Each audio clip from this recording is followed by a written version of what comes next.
Hello नमस्कार 30 minute GS में आपका एक बार फिर से बहुत बहुत स्वागत है। आज बात करेंगे पंचायती राज के बारे में, जो है आपकी क्लास 6 की एनसीईआरटी। मेरा टारगेट है एनसीईआरटी को कवर कर देना बस। इसमें जो पॉलिटी में इम्पोर्टेंट है वो 5वां और 6ठा चैप्टर है, वो मैं आपको कवर करा दे रहा हूँ, बाकी थोड़ा सा फालतू लिखा है। तो चलिए शुरू करते हैं पंचायती राज। तो उसमें हम देखेंगे पंचायती राज के स्तर, सरपंच और पंच किसे कहते हैं, ग्राम सभा, पंचायत समिति, जिला परिषद। इनसे एक क्वेश्चन आता ही आता है, पीसीएस हो या यूपीएससी हो जरूर। अब बात करते हैं पंचायती राज की। तो लोकतांत्रिक सरकार का यह सबसे निचला स्तर होता है क्या, पंचायत। और पंचायत शब्द का अर्थ क्या है, लोग बोलते हैं ना कि पंचायत बैठी हुई, 4-5 लोग बैठे होते, तो मतलब होता है लोगों की सभा। भारत में पंचायत की परंपरा बहुत ही पुरानी रही है, ये आज की कोई नहीं है, बस अब ये है कि त्रिस्तरीय सिस्टम हो गया है।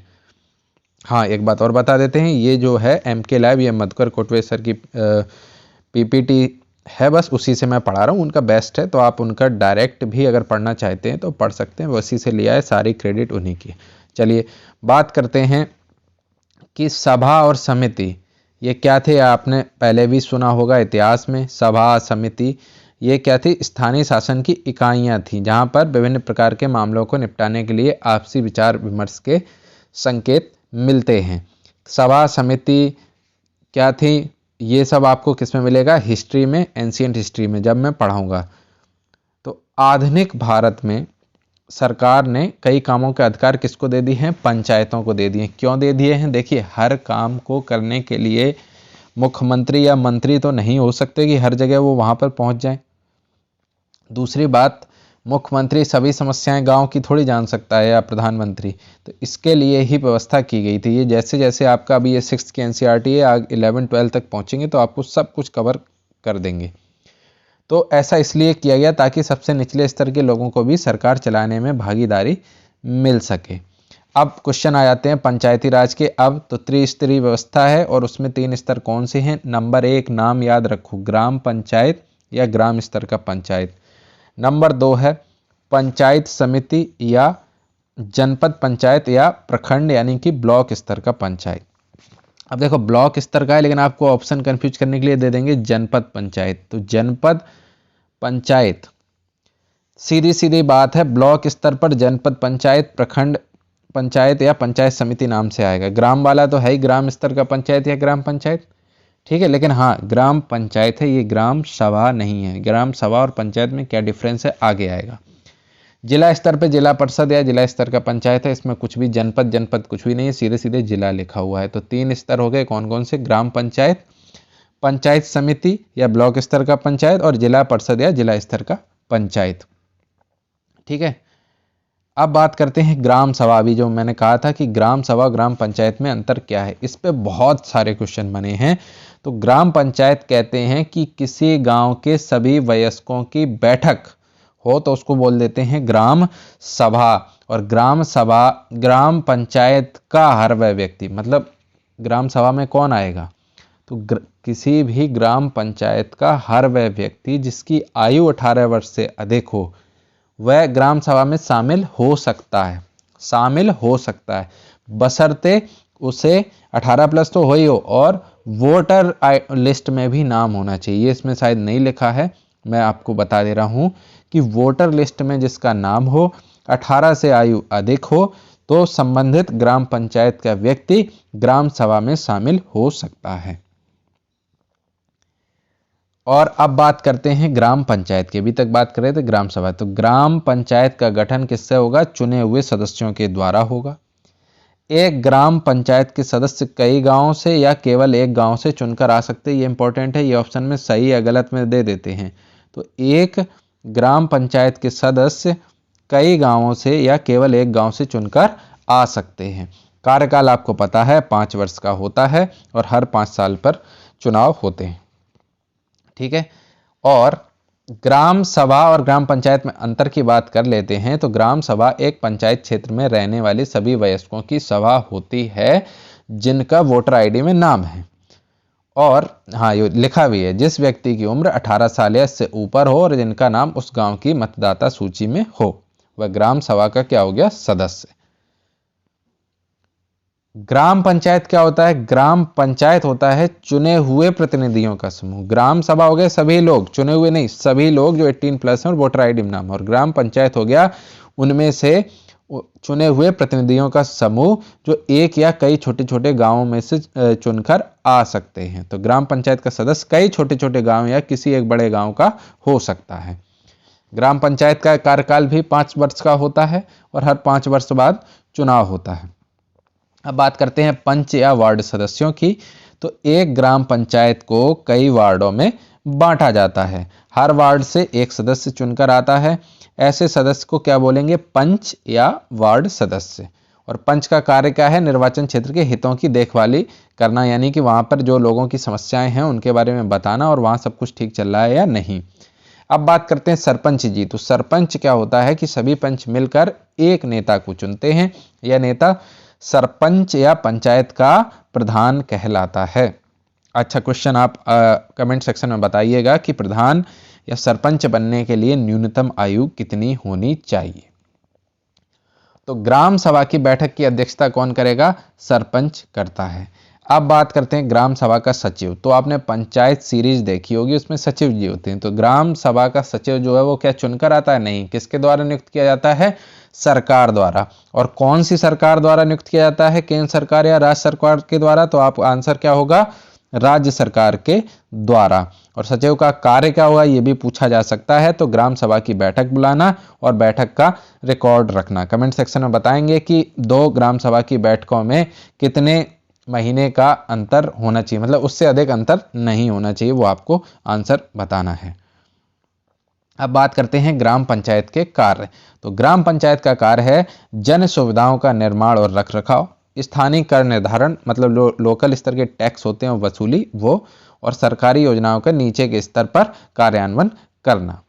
अब जन सुविधाओं में क्या क्या आता है? उसका काम है जल के स्रोत, सड़कें, नालियां, स्कूल और अन्य जन सुविधाओं का निर्माण कराना। तो यानी कि क्वेश्चन आया हुआ है कि स्कूल निर्माण का कार्य तो ग्राम पंचायत के अंतर्गत, पानी के स्रोत, सड़कें, नालियां, ये सुविधाएं किसी भी गांव के लिए महत्वपूर्ण होती हैं, हमें मालूम है। अब बात करते हैं स्थानीय कर निर्धारण और वसूली। कुछ स्थानीय कर भी वसूल सकती हैं क्या? ये ऑप्शन आता है सही गलत में कि क्या ग्राम पंचायतें कुछ स्थानीय कर वसूल सकती हैं। तो आपका आंसर होना चाहिए हाँ, बिल्कुल वसूल सकती हैं। जैसे कि स्थानीय बाजार या हाट से ग्राम पंचायत टैक्स लेती है। सरकारी योजनाओं कार्यान्वयन। तो गांव में रोजगार उत्पन्न करने के लिए कई सरकारी योजनाएं चलाई जाती हैं। ऐसी योजनाओं के लिए राशि कहां से आती है? सरकारी मशीनरी से होते हुए आती है, यानी कि वो केंद्र सरकार भी हो सकती है और राज्य सरकार भी पैसा दे सकती है। ग्राम पंचायत का काम है ऐसी योजनाओं को सही से अमल में लाना। मनरेगा ऐसी योजना का एक उदाहरण है। अब पूछ लेते हैं कि पंचायत की आमदनी के स्रोत क्या हैं। तो पंचायत मकानों या बाजार से टैक्स लेगी। जिला पंचायत द्वारा सरकारी योजनाओं के लिए राशि भी इनको दी जाती। किसके द्वारा? जिला पंचायत द्वारा। और अब बात करें सामुदायिक कार्यों के लिए मिलने वाला दान, दान से भी इसमें पैसा आता है। ग्राम सभा के कार्य की बात कर लेते हैं। तो ग्राम सभा का प्रमुख कार्य क्या होगा कि ग्राम पंचायत के कार्यों की निगरानी करना, क्योंकि जब उसमें सभी लोग शामिल हैं तो अपने फायदे, नुकसान, दुख दर्द सब बताएंगे। तो ग्राम सभा की बैठक के दौरान किसी को भी किसी भी गड़बड़ी के बारे में प्रश्न पूछने का अधिकार है। उदाहरण के लिए मान लीजिए कोई बीपीएल की लिस्ट है, उसमें अमीर आदमी का नाम डाल दिया और गरीब का हटा दिया, तो ग्राम सभा के सदस्य उसको बोल सकते हैं। ग्राम सभा का महत्व है। ग्राम सभा का कार्य ग्राम पंचायत के कार्यों का अवलोकन करना। ग्राम सभा पंचायत को मनमाने ढंग से काम करने से रोकती है। साथ साथ ग्राम सभा की बैठक के दौरान सभी सदस्य को ग्राम पंचायत के गलत कार्यों और पैसों के दुरुपयोग के संबंध में सवाल उठाने का अधिकार भी होता है। इससे क्या होगा कि किसी भी योजना को सही तरीके से कार्यान्वित किया जा सकता है। इस तरह ग्राम सभा चुने हुए प्रतिनिधियों पर नजर रखती है, साथ ही लोगों के प्रति जवाबदेह बनाने में महत्वपूर्ण भूमिका भी निभाती है। ठीक है, अभी तक आ गए थे ग्राम पंचायत और ग्राम स्तर के पंचायत पर। अब आते हैं पंचायत समिति या जनपद पंचायत या प्रखंड स्तर की, यानी कि ब्लॉक स्तर की पंचायत। तो इसका अन्य नाम भी पूछा गया है पंचायत समिति का, तो उसका नाम है तहसील या तालुका या ब्लॉक स्तर की स्थानीय सरकार। और इसके अंतर्गत क्या क्या आता है? तो इसके अंतर्गत आता है किसी भी तहसील के अंदर आने वाले हर गांव को मिलाकर पंचायत समिति का निर्माण होता है। और पंचायत समिति का प्रमुख कार्य होगा ग्राम पंचायत और जिला परिषद के बीच की कड़ी की तरह काम करना।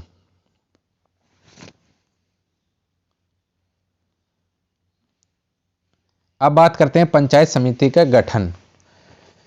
तो पंचायत समिति में चुने हुए सदस्य, प्रखंड विकास पदाधिकारी और कुछ अपूर्व दृष्ट सदस्य और कुछ सह सदस्य, यानी कि सह सदस्य माने जिनकी नियुक्ति अनिवार्य होती है। अपूर्व दृष्ट सदस्यों में उस क्षेत्र के कौन से सारे सरपंच, जितने भी पंचायत समिति के अंतर्गत कौन कौन आएंगे, उस क्षेत्र के सारे सरपंच, सांसद, विधायक और एसडीओ यानी कि सब डिविजनल ऑफिसर हो सकते हैं। ठीक है, यह पूछा गया हुआ क्वेश्चन है कि इसके अंतर्गत कौन कौन आता है। तो उस क्षेत्र के सारे सरपंच, सांसद, विधायक और एसडीओ सब डिविजनल ऑफिसर हो सकते हैं। सह सदस्यों में कौन होगा, महिलाएं और एससी एसटी के प्रतिनिधि, कोई बड़ा किसान और सहकारी समिति के सदस्य हो सकते हैं। इनका भी गठन 5 वर्ष के लिए होता है। इसकी अध्यक्षता के लिए अध्यक्ष और उपाध्यक्ष दोनों होते हैं। अब तीसरा स्तर आते हैं जिला परिषद या जिला स्तर का पंचायत। तो जिला परिषद की बात करें तो शीर्ष स्तर पंचायती राज का कौन सा है, जिला परिषद है। इसकी अध्यक्षता करेगा भारतीय प्रशासनिक सेवा यानी आईएएस का अधिकारी होगा। इसका काम होगा उस जिले में पड़ने वाले हर पंचायत समिति और ग्राम पंचायत के कार्यों की निगरानी करना। जिले के लिए कई लोक कल्याण के काम करने का जिम्मा भी जिला परिषद का होता है। अब बात करें ग्राम पंचायत का महत्व, तो इसके द्वारा क्या होगा, लोगों के हाथ में सत्ता होगी। लोग अपने दुख दर्द बता सकेंगे, ऐसा है, ये योजना आ जाए तो हमारे लिए आराम हो जाए, ऐसा हो जाए, पशुओं के विकास के लिए ये हो जाए, नस्ल सुधार के लिए हो जाए, नालियों के लिए ये हो जाए, स्कूल बन जाए, सोलर लाइट लग जाए, पंच लाइट, दुनियादारी, ये सब चीज़ें बता सकते हैं। स्थानीय समस्याओं जरूरतों की सबसे अच्छी समझ किसके पास होती है, जनता के पास। तो हर समस्या के लिए प्रधानमंत्री मुख्यमंत्री के पास तो जाएंगे नहीं, इसलिए अपनी स्थानीय समस्याओं को सुलझाने के लिए लोगों को कुछ शक्ति मिलनी ही चाहिए। अब बात कर लेते हैं लगे हाथों गांव का प्रशासन। इसमें कुछ चीजें इंपॉर्टेंट है जो मैं आपको जल्दी जल्दी बताए दे रहा हूं। क्या सीखेंगे ये छोड़िए, मेन है गांव में प्रशासन के पहलू, जन सुविधाओं का निर्माण, लोक कल्याणकारी योजनाओं को लागू करना, झगड़े का निपटारा, जमीन के रिकॉर्ड को दुरुस्त करना, लगान भूकर वसूली। इसमें कुछ भी नहीं पढ़ना है, पुलिस की भूमिका में नहीं पढ़ना है। अब बात कर लेते हैं एसएचओ, थोड़ा सा एनसीईआरटी है तो पढ़ लो। एसएचओ यानी कि स्टेशन हाउस ऑफिसर। तो पुलिस थाने के मुखिया को क्या कहेंगे, थानाध्यक्ष या एसएचओ कहेंगे। थानेदार का काम है शिकायत दर्ज करना, और थाने में किसी भी शिकायत को अक्सर फर्स्ट इंफॉर्मेशन रिपोर्ट यानी कि एफआईआर के रूप में दर्ज किया जाता है। और शिकायत दर्ज करने के बाद थानाध्यक्ष क्या करेगा, एक कांस्टेबल को विवाद या अपराध के स्थल पर छानबीन के लिए भेज देगा। समाधान के लिए थानेदार पंचायत या गांव के बुजुर्गों की मदद भी ले सकता है, और जरूरत पड़ने पर थानेदार कोर्ट भी जा सकता है। जमीन विवाद वगैरह आपको पता है और कैसा क्या है। अब बात करते हैं पटवारी की। तो पटवारी को कई अन्य नामों से जाना जाता है, ये गलत लिखा हुआ है। जैसे तहसीलदार कानून को ग्रामीण अधिकारी, ये गलत है। पटवारी और लेखपाल के नाम से जाना जाता है, और ये साथ में इनके ऊपर बड़े अधिकारी होते हैं तहसीलदार कानून को। ठीक है, तो पटवारी का मुख्य काम क्या होगा, लगान वसूल करना होता है। राजस्व वसूली तंत्र में पटवारी सबसे अग्रिम पंक्ति का कर्मचारी होता है, ये आपको पता होना चाहिए। और पटवारी के सिस्टम को सबसे पहले किसने लागू किया था, तो वो था शेरशाह सूरी, और बाद में इसे अकबर ने और बेहतर की। ये हिस्ट्री के लिए बहुत इंपॉर्टेंट क्वेश्चन।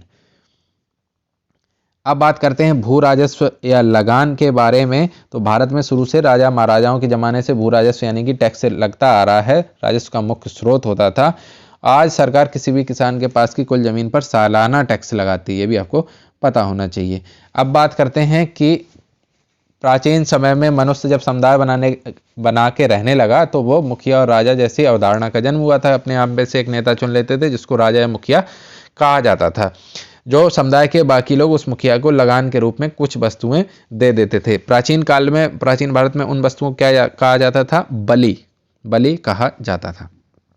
अब बात करें तो जिला स्तर पर राजस्व वसूली तंत्र का मुखिया कौन होगा, कलेक्टर होगा। तो टैक्स के कलेक्शन से जुड़े होने के कारण जिला अधिकारी को क्या कह दिया जाता है, कलेक्टर साहब भी कह दिया जाता है। बात करें पटवारी के काम, वो आपको पता होने चाहिए। भूमि पर उगने वाली फसल का रिकॉर्ड रखना और जमीन के मालिक का रिकॉर्ड रखना। जमीन के रिकॉर्ड की जानकारी किसमें होती है, उसको कहते हैं खसरा। खसरा में क्या क्या होता है, तो खसरा की महत्वपूर्ण बातें समझ लीजिए। खसरा में जमीन के वर्तमान मालिक का नाम होता है, जमीन का क्षेत्रफल होता है, उसमें उगने वाली फसल का नाम होता है, और जमीन पर कोई अन्य सुविधा जैसे ट्यूबवेल वगैरह क्या सब है कि नहीं है उसका भी विवरण होता है। इसका महत्व क्या है? इससे महत्व क्या है कि इसका रिकॉर्ड सरकार जनता दोनों के लिए महत्वपूर्ण होता है। कई मामलों में इनकी जरूरत पड़ती है। जमीन बेचने खरीदते समय खसरा की जरूरत पड़ती है, और यदि कोई आदमी अपनी जमीन गिरवी यानी कि लोन लेना चाहता है तो खसरा दिखाना पड़ता है कि आपकी जमीन है, कि बेच तो नहीं दी किसी को। जैसे कई लोग ऐसा करते हैं ना, मान लो बेच दी, जब तक ट्रांसफर नहीं हुआ तब तक लोन ले आए, तब तो दूसरे के नाम लोन हो जाएगा ना उस जमीन पे। इस तरह की घटनाएं ना हो। तो जब भी किसी जमीन के स्वामित्व को लेकर कोई विवाद होगा तो खसरे की जरूरत पड़ती है। जब कोई व्यक्ति अपने बच्चों में जमीन का बंटवारा करना चाहता है तो इस रिकॉर्ड की जरूरत पड़ती है। खसरा निकलवाना है तो तहसील जाके उचित शुल्क देके आप निकलवा सकते हैं। तहसीलदार क्या होता है? तहसीलदार कई पटवारियों के ऊपर एक अधिकारी होता है जो होता है तहसीलदार, और प्रत्येक तहसील में एक तहसीलदार होता है। पंचायत पटवारी काम एक दूसरे से जुड़ा है, बिल्कुल। क्यों? पटवारी जमीन का लेखा जोखा रखता है और पंचायत स्थानीय जरूरतों का ध्यान रखता है। यानी कि जैसे सड़क बनाना, नाला बनाना, कुआं खोदना, कुछ भी, मान लीजिए एक पुस्तकालय बनवाना, कुछ भी करना हो तो पंचायत को जमीन के दस्तावेज की जरूरत होगी। उसकी जरूरत के लिए पटवारी को वो हेल्प ले सकते हैं। तहसीलदार के काम प्रमुख कार्य सुन लीजिए। तो पटवारी के काम का निरीक्षण करता है, राजस्व की निगरानी करता है, किसानों को अपने रिकॉर्ड की नकल आसानी से मिल सके इसका ध्यान रखता है, विद्यार्थियों को जाति प्रमाण पत्र जारी करता है। इंपॉर्टेंट है, कौन जारी करता है? तहसीलदार। जमीन से जुड़े विवादित मामलों की सुनवाई करता है, ये भी कौन करता है? तहसीलदार। ठीक है। गांव में अन्य जन सुविधाएं, स्वास्थ्य सेवाएं, स्कूल, दूध उत्पादकों की सहकारी समिति, आंगनबाड़ी केंद्र, इनका नियमन भी करना है। स्वास्थ्य सेवाओं के अंतर्गत आते हैं स्वास्थ्य सेवाएं, स्कूल, दूध उत्पादकों की सहकारी समिति, आंगनबाड़ी केंद्र, ये भी पंचायती के अंतर्गत आता है।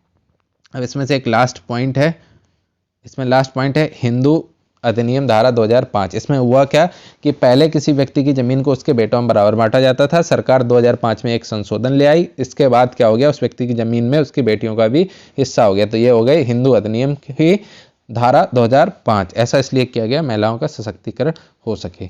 तो ये था 6th की एनसीईआरटी में जो इंपॉर्टेंट था। पॉलिटी से संबंधित वो मैंने बता दिया। हिस्ट्री का अलग बना देंगे, सबका अलग बना देंगे, और इसकी सारी क्रेडिट है मधुकर सर की। तो बहुत बहुत धन्यवाद। चैनल को सब्सक्राइब कर लीजिए।